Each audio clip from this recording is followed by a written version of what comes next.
ஐஸ்வர்யவானுடைய பொருள். ஐஸ்வர்யவானுடைய பொருள் அவனுக்கு அரணான பட்டணம். ஏழைகளின் வறுமையோ அவர்களை கலங்க பண்ணும். தங்களிடத்தில் திரளான ஐஸ்வர்யம் இருப்பதினால் தாங்கள் சந்தோஷமாய் இருப்பதாக ஐஸ்வர்யவான்கள் நினைக்கிறார்கள். இவர்களுடைய நினைப்பு தப்பிதமானது.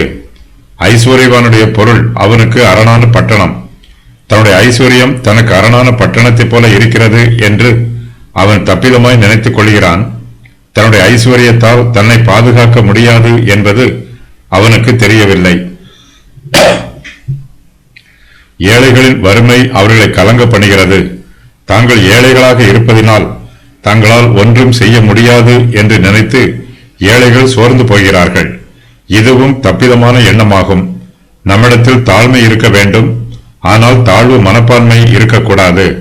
தாழ்வு மனப்பான்மையும் மனச்சோர்வும் நம்முடைய ஆவியை முறித்து போடும். எளிமையாக இருப்பது ஏழ்மை அல்ல. நாம் ஏழையாக இருந்தாலும் கர்த்தருக்குள் சந்தோஷமாக இருக்கலாம்.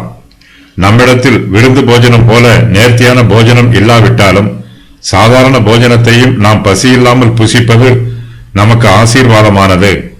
நம்மிடத்தில் போதும் என்கிற மன திருப்தி இருக்க வேண்டும். நம்முடைய மனச்சாட்சி சுத்தமாய் இருக்க வேண்டும். கர்த்தர் பேரில் விசுவாசம் வைத்து ஜீவிக்க வேண்டும். நம்முடைய காலங்கள் கர்த்தருடைய கரத்தில் இருக்கிறது. கர்த்தர் தமக்கு சித்தமானவற்றை நமக்கு செய்வார். தேவனிடத்தில் பட்சபாதம் இல்லை. அவர் தரித்திரர் மீதும் ஐஸ்வர்யவான்கள் மீதும் ஒன்று போலவே அன்பு கூறுகிறார்.